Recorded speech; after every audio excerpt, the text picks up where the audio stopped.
안녕하세요. 선문대학교 컴퓨터공학부에 재직 중인 김종혁입니다. 오늘은 저번 시간과에 이어서 조금 더 특별한 경우에 있어서의 비교, 샘플에 대한 비교를 말씀드리도록 하겠습니다.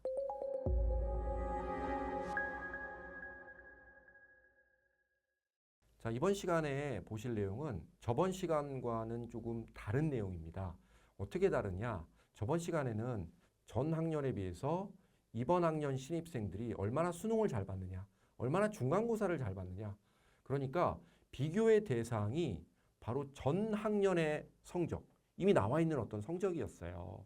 그리고 실질적으로 그 기준 내 비교해서 이번에 학년들의 샘플이 있었죠. 이를테면 경영학과 학생, 컴퓨터공학부 학생의 몇 명들의 평균과 표준 편차 이런 것들이 있었어요. 그렇죠? 그러니까 엄밀히 얘기하면 샘플은 하나밖에 없었던 거예요.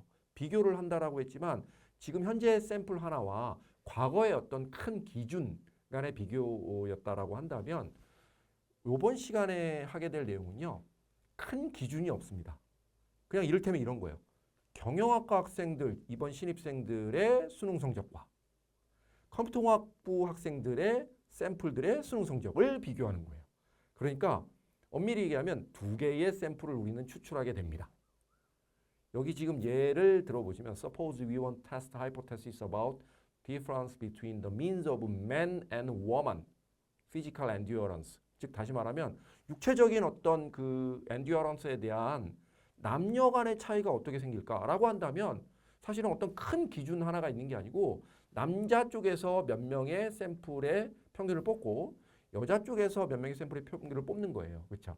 그러니까 두 개의 샘플을 비교하는 그러한 어떤 전략적인 테스팅이다라고 보시면 되기 때문에 이때의 null hypothesis는 어떻게 되느냐? 여기 보시면 null hypothesis is in the two sample case for the mean 이라고 해서 null hypothesis H0는 mu1과 mu2는 같다라고 하는 겁니다. 저번 시간에도 제가 뭐라 그랬죠? 항상 기본 가설은 같다라고 한다 그랬죠. 우주인이 지금까지 없었으니까 그냥 없는 채로 같다라고 하고 내가 원하는 건 뭐다? 우주인의 흔적을 발견해서 가설을 기각하는 거였어요. 맞죠?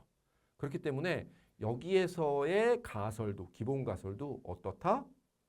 mu1 즉 남자의 몸무게의 평균과 mu2 즉 여성의 몸무게의 평균은 같다라고 일단 가설을 그렇게 선언을 하는 거죠. State the hypothesis.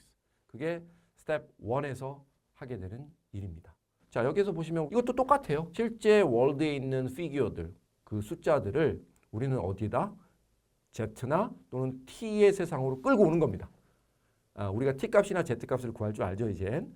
그 다음에 어떤 그 안에서의 기준을 T critical value라고 하는 기준을 설정해 놓고 그 다음에 T 값을 구한 다음에 critical value보다 밖에 나가 있느냐 안쪽에 있느냐를 갖다가 판단해서 밖에 나가 있으면 가설을 기각하니까 다르다라고 얘기할 수 있는 거고 안쪽에 있으면 기준보다 안쪽에 있으면 우리는 다르다라고 얘기할 수는 없는 거겠죠. 똑같습니다. 자, 그러면 이제 population이 두 개가 있어야 될 거예요. 아까 얘기했다시피 남성들의 어떤 몸무게에 대한 전체 남성들, 우리나라로 따지면 2,500만 명은 남성이겠죠. 여성들의 몸무게에 대한 또는 키에 대한 그렇죠? 한 2,500만 명의 population이 있을 거예요. 그렇죠? 그리고 그들의 이를테면 평균 몸무게라고 하는 평균 모집단의 평균 mu1이 있을 테고요. 여기도 mu2가 있을 테고요. 몇 명이냐? 500명이 개체 수다 그러면 500명, 500명. 이건 뭐예요? 두 개의 모집단인 거예요. 내가 실질적으로 정말 알고 싶은 이 모집단. 이를테면 정답인 거죠. 이분들을 다 조사할 수가 없으니까 어떻다? 여기에서 몇 명만 뺀 거예요. 500명 중에 50명만 빼서 물어본 거고요. 여기서도 마찬가지로 500명 중에 50명, 10%만 빼서 물어본 거예요. 그리고 이 물어본 사람들 50명의 평균, 즉 샘플의 평균이니까 얘는 X바가 되겠죠. 여기도 X바가 되고 첫 번째 X바는 2.54, 두 번째 X바는 3.42 이렇게 되겠죠. 자, 마찬가지로 우리 귀무가설, 즉 기본가설을 어떻게 설정한다 그랬죠? mu1은 mu2랑 같다라고 설정했어요. 그러니까 이거 이렇게 치환하면 뮤1 빼기 뮤2는 0이 되겠죠. 그렇죠? 뮤1 빼기 뮤2는 0. 즉 차이가 없다. 남성의 몸무게와 여성의 몸무게는 차이가 없다. 이게 바로 기본 가설이 되는 거예요. 경영학과의 성적과 컴퓨터공학과의 수능 성적은 비슷비슷해. 도찐이 개찐이야. 라고 한다면 그게 바로 기본 가설이 되고요. 그러나 나는 연구자예요. 그리고 나는 이를테면 컴퓨터공학과의 교수예요. 그러면 내가 원하는 답은 뭐예요, 사실은? 그래도 컴퓨터공학과의 수능 성적이 좀 더 낫지 않을까? 라는 걸 나는 원하겠죠. 즉 다시 말하면 기본 가설을 나는 철저하게 기각시키고 싶은 사람인 거예요. 자, 기본적으로 우리 t값 구할 때 어떻게 구했죠? 분모에 스탠다드 에러, 표준 오차값이 있었고요. 분자에는 나의 평균, 샘플의 평균 빼기 모집단의 평균 이렇게 갔었잖아요. 그렇죠? 똑같습니다. 여기는 샘플이 두 개이기 때문에 스탠다드 에러가 분모에 있는 건 똑같고요. 다만 분자가 나의 평균 빼기 모집단의 평균인데 나의 평균도 두 개고 모집단도 두 개니까 이렇게 배치를 해놓은 거예요. 이렇게 배치를 해놨는데 근데 잘 보세요, 여러분. 여기 우리가 가설을 설정할 때 뭐라고 써놨죠? 뮤1과 뮤2는 차이가 없다라고 설정을 해버렸죠. 그러니까 이 뒤에 있는 뒷부분 뮤1과 뮤2의 차이는 0으로 그냥 가버리는 거예요. 그러니까 여기 분자에 남겨지는 건 뭐만 있다? x1 바와 x2 바만 남게 되는 거죠. 왜? 기본 가설을 이렇게 설정해놨으니까 이 부분이 0이 돼버리니까. 그래서 이 두 개의 샘플에 대한 비교, 즉 경영학과의 수능 성적, 컴퓨터공학과의 수능 성적은 같다라고 하는 이 가설 하에서 우리가 t값을 구한다라고 하면 그 t값의 평균은 즉 t값은 어떻게 구해진다? SE 즉 스탠다드 에러 표준 오차 분의 x1바 빼기 x2바가 되는 겁니다. 네, 이 부분에 대한 이해만 확실하시면 그 다음부터는 다 똑같아요. 자, 그 다음 확실하시면 자, 우리는 샘플이 하나였었던 즉 저번 시간까지의 비교와는 다르게 지금 뭐예요? 두 개의 샘플에 대한 평균이 얼마나 다른가를 갖다 우리는 비교한다 그랬죠. 그렇죠? 이를테면 경영학과의 수능 성적과 컴퓨터공학부의 수능 성적이 얼마나 다른가에 대한 비교를 한다라고 했고요. 이 또한 마찬가지로 우리는 노멀 디스트리뷰션을 따르고 또는 만약에 120개의 샘플이 안 된다라고 하면 T분포를 따르면 되는 거죠. 그 다음에 자 여기에서는 근데 이제는 조금 고려해야 될 사항들이 즉 전제 조건들이 몇 개가 더 붙어요. 우리가 저번 시간까지 하나의 샘플 같은 경우는 전제 조건이 없었어요. 그냥 작년도 우리 선배들의 수능 성적이 몇 점이야 라는 것과 그 절대적인 기준과의 비교라 그랬잖아요. 그런데 지금은 그게 아니죠. 두 개의 샘플을 뽑다 보니까 전제 조건이 몇 가지가 더 붙어요. 그 몇 가지 전제 조건은 바로 뭐냐면 이 두 가지예요. 두 가지는 뭐냐면요. 보세요. 이 두 개가 독립적이냐라고 먼저 물어봐요. 무슨 뜻인가 하니까 경영학과의 100명과 컴퓨터공학부의 100명이 있어요. 그러면 이 100명과 이 100명은 완전히 다른 사람들로 구성이 돼야 돼요. 즉, 이 100명과 이 100명을 더했을 때 정확하게 200명이 돼야 됩니다. 그런데 어떤 친구가 보니까요. 나는 원소속은 경영학과인데 나는 복수전공이나 부전공을 해서 컴퓨터공학과에도 소속이 돼 있어요. 그럼 여러분 어때요?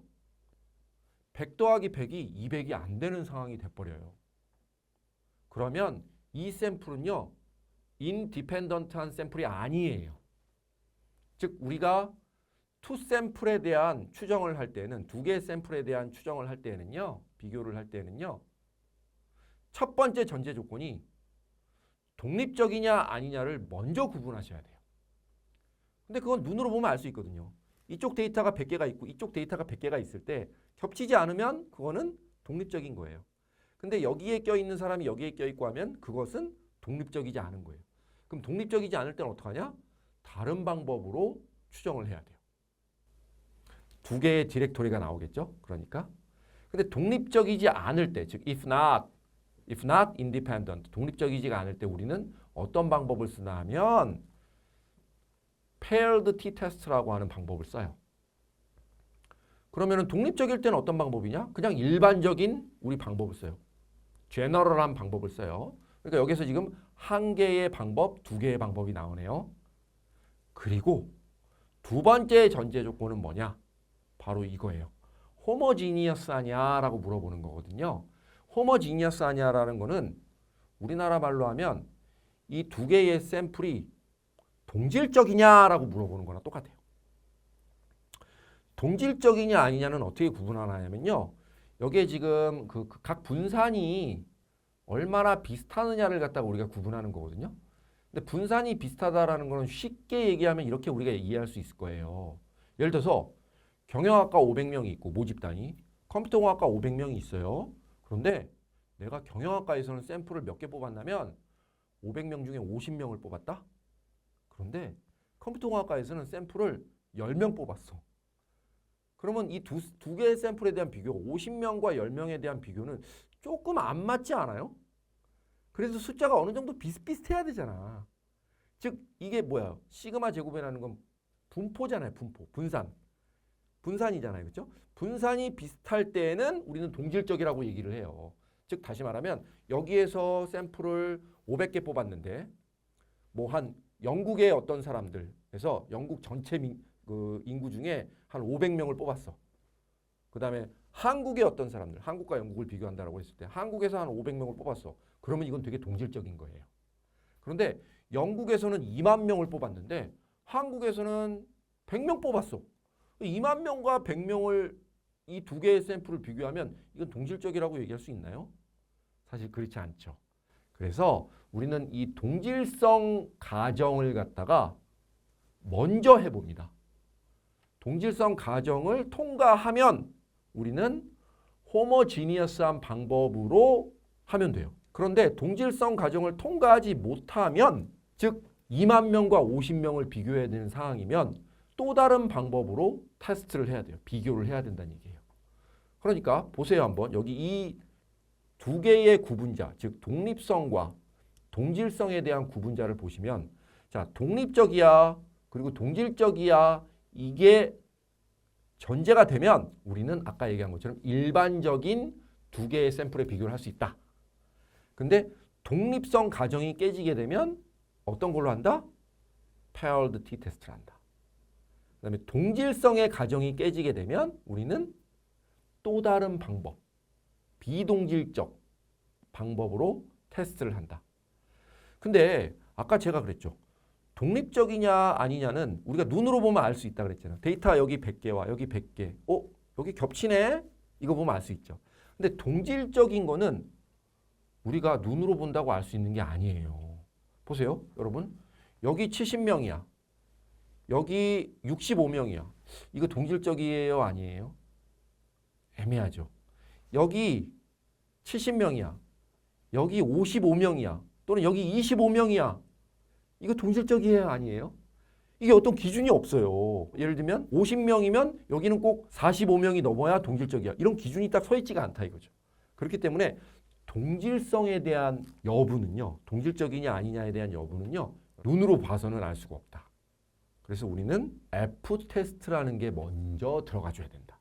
그래서 F테스트를 통과하면 동질적인 거고 F테스트를 통과하지 않으면 동질적인 게 아니기 때문에 또 다른 방법으로 해야 된다. 이겁니다. 무슨 얘기인지 아시겠죠? 자, 요 디렉토리를 이해하시면 그 다음부터는 또 똑같습니다. 자, 그러면 우리가 이제 독립적이면서 동질적인 일반적인 가정 하에서 한번 보자 이거죠. 여기에서 우리가 독립적이면서 동질적이면 일반적인 방법을 갖다가 쓰는데 자, 보세요, 여러분. 일반적인 방법을 요거를 쓰는데 요거 t값을 구해야 되잖아요. 그렇죠? 요 t값을 구하는데 자, 여기는 하나의 샘플, 여기는 하나의 샘플, 그들의 평균, 맞죠? 근데 여기는 그 샘플들이 다 합쳐져서 스탠다드 에러 값을 구해야 돼요. 그럼 이건 뭔가 합쳐진 무언가, 즉 이 표본과 이 표본을 합쳐서 무언가를 구해야 된다는 얘기예요. 그래서 이 부분이 조금 까다롭습니다, 여러분. 그 구하는 방법이 바로 이거예요. 자, 우리 스탠다드 에러 값 구할 때 여러분 루트 n분의 시그마, 루트 n분의 s 이렇게 구했던 거 기억나세요? 근데 이게 두 개의 쪽이니까 이쪽에서도 그러니까 경영학과의 샘플과 컴퓨터공학과의 샘플의 모든 것들을 다 합쳐서 루트 n분의 시그마를 구해줘야 돼요. 그래서 요 꼴은 똑같아요. 루트 n분의 시그마는 똑같은데 다만 요게 두 개가 분리되었네요. 분모에 n1분의 1과 분모에 n2분의 1을 갖다가 이렇게 더해주고 먼저 그 다음에 분자에는 뭐가 들어간다? 시그마는 s죠. 그렇죠? 네. 시그마 값이 그대로 들어가 있는 거예요. 다만 루트를 씌웠기 때문에 여기에 s제곱 이게 루트 밖으로 나오면은 요거랑 똑같은 거예요. 꼴은 똑같아요. 사실상.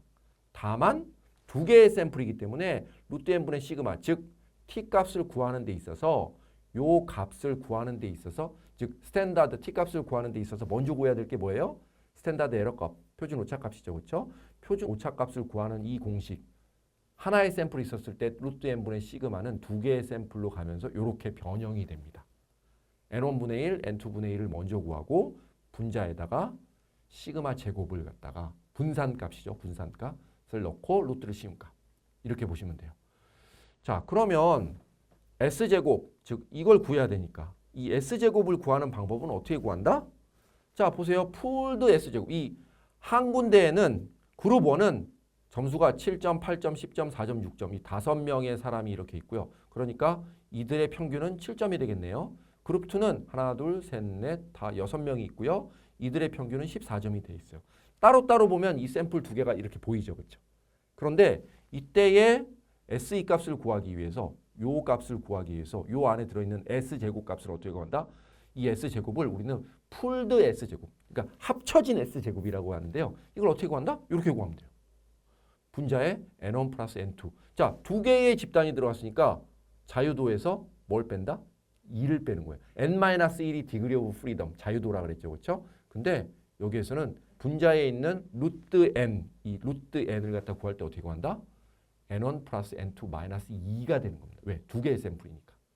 그렇죠? 그 다음에 분자에 시그마니까 여기에서 나타나는 SS1, SS2라고 하는 이 값은 어떻게 구하냐면요. 여러분 이렇게 구하는 거예요. 보세요. 자, 원래 스탠다드 데비에이션 구할 때 7 빼기 7의 제곱 더하기 8 빼기 7의 제곱 더하기 10 빼기 7의 제곱 이런 식으로 구했잖아요. 그렇죠? 그것처럼 똑같습니다. 똑같이 쭉 구하는데 7 빼기 7의 제곱, 그다음 6 빼기. 그 다음에 여기다 이걸 더 더하는 거예요. 그룹 2를. 12 빼기 이때의 평균은 14였으니까. 그렇죠? 12 빼기 14의 제곱, 14 빼기 14의 제곱, 18 빼기 14의 제곱, 즉 16 빼기 14의 제곱까지 분자에다가 이 모든 거를 다 넣어주는 거예요. 그리고 분모에는 여기 5명이고 여기 6명이고 디그리 오브 프리덤 자유도 2 빼니까 이렇게 구성이 되죠. 그러면 얘가 S제곱 값이 되는 거예요. 이 S제곱 값은 여기에 들어가는 놈이죠. 그 다음에 5분의 1 더하기 7분의 1이 되는 거예요. 무슨 얘기인지 아시겠죠? 이렇게 SE 값을 구하게 되는 거예요. 자, 그 다음에 여기 지금 보시면 이제 예를 드는 건데요. 자, 이 예가 뭐냐면 수학을 갖다가 다른 방식으로 가르쳤어요. 어떻게 가르쳤냐면 대략 population 1 모집단 첫 번째 모집단에서는요. 수학을 아주 스트릭트한 분위기에서 야, 너 공부 안 해? 이거 빨리 해야지. 왜 시간 안 지켰어? 이렇게 하면서 highly structured environment에서 수학을 가르쳤어요. 또 다른 그룹에서는 어떻게 가르쳤냐면 그래 뭐 할 수도 있고 열심히 한번 해봐 이렇게 유한 분위기 less structured environment에서 가르쳤어요. 자, 그냥 이 연구를 한 어떤 과학자가 있다라면 우리가 추정할 수 있는 건 뭐죠? 대략 수학은 갈구면서 하는 그런 분위기보다는 이런 조금 유한 분위기에서 해야 수학을 더 잘할 수 있지 않을까라는 거를 이 과학자는 보여주고 싶은 거예요. 맞죠? 그러면 population 1, 즉 다시 말하면 아주 스트릭트한 분위기에서 9명을 가르쳤는데 이 9명은 어떻다? 6주 동안 가르쳤더니 그리고 6주 후에 시험을 봤더니 9명의 수학 성적이 이렇게 나왔네요. 그 다음에 이 population 2는 누구예요? 아주 유한 분위기에서 가르쳤어요. 그렇죠? 그랬더니 이들 8명의 수학 성적은 대략 이렇게 나왔어요. 자, 보세요. 이 9명과 이 8명은 완벽하게 다른 사람들이에요. 즉 인디펜던트한 상황이죠. 첫 번째 전제 조건. 그 다음에 여기는 9명이고 여기는 8명이니까 대략 분포도 비슷해요. 즉 동질적인 상황이에요. 그러니까 우리는 제너럴한 케이스로 이 둘을 비교할 수 있다는 얘기예요. 그랬을 때 자, 우리가 널 하이포테시스를 어떻게 잡았다? 9명, 즉 스트릭트한 분위기에서 공부한 사람들이나 8명, 즉 유한 분위기에서 수학을 공부한 친구들이나 어떻다? 차이 없어. 똑같아. 라고 하는 게 바로 우리의 가설이네요. 가설은 항상 그렇게 세운다 그랬으니까. 그 다음에 5%, 0.05 확률로 우리는 한번 검증해 보겠다라고 했고, 스텝 2에서는 우리는 뭐야? 기준을 세운다 그랬죠? 기준을 세우는데 디그리 오브 프리덤은 이 집단과 이 집단에서 마이너스 2를 빼야 되죠? 그렇죠? 여기 자유도 1 빼고 여기 자유도 1 빼니까 9 더하기 8에서 2 빼면 15. 디그리 오브 프리덤이 15네요. 15. 그리고 뭐예요? 우리 몇 퍼센트로 본다 그랬죠? 원테일도 5%로 본다라고 했으면 그 기준은 뭐예요? T의 세상에서의 얘를 검증할 수 있는 기준은 1.753이 되겠네요. 그렇죠? 1.753이라고 하는 기준을 딱 스텝 2에서는 머리에 박아두고 그런 다음에 이제 스텝 3에서는 뭐예요? 진짜로 우리 계산을 해봐야겠죠. 그렇죠? 자, 풀드 S제곱 계산하는 거 똑같았어요. 아까 어떻게 계산했죠? 35 빼기 이것들의 평균, 51 빼기 이것들의 평균 제곱, 66 빼기 이것들의 평균 제곱. 거기다 뭘 더해요? 52 빼기 얘들의 평균 제곱. 이렇게 해서 쭉쭉쭉쭉 더해 나가는 게 바로 이거예요. 분자 부분. 맞죠? 그 다음에 분모 부분은 뭐예요? N1 플러스 N2 마이너스 2. 디그리 오브 프리덤 2 개의 샘플이니까 2를 빼는 게 맞죠. 그렇죠? 그래서 풀드 S제곱을 구했더니 128 나왔어요. 그러니까 여기에 128이 들어가면 되네요. 그렇죠? 그 다음에 여기는 뭐예요? 9명이었으니까 9분의 1, 8분의 1에서 SE는 5.5가 나왔네요. 똑같죠? 그러면 SE가 이제 분모로 가고 옆에는 뭐예요? 49.4 빼기 68.8. 여기 보세요, 여러분. 우리 어떻게 구한다 그랬어? 아까 처음에 보면 S2분의 X1 마이너스 X2. 왜? 얘는 0이 돼버리니까. 가설에 의해서 얘는 0이 돼버리니까 요거 첫 번째 평균, 두 번째 평균하면 요거를 스태티스틱, T 값을 구할 수 있는 거예요. 자, 아까 T의 우리 크리티컬 밸류 기준이 되는 거 1.753이라고 얘기했죠. 그렇죠? 그 다음에 내가 구한 이 T 값은 뭐예요? 마이너스 3.53. 그림으로 보니까 어때요? 기준을 넘어섰다. 기준을 넘어섰다. 그 얘기는 뭐예요? 빡세게 공부하는 그 환경보다는 유한 환경에서 수학을 공부하는 사람들이 조금 더 어떻다? 성적이 좋더라. 라는 걸 갖다가 정량적으로 검증한 거예요. 내가 그렇게 얘기하면 아무도 안 믿어요. 그러나 이 수치를 들이대는 순간 모든 사람이 안 믿으면 안 되는 거예요. 자, 오늘 수업 잘 이해되셨나요? 예, 오늘은 여기까지 하도록 하겠습니다. 감사합니다.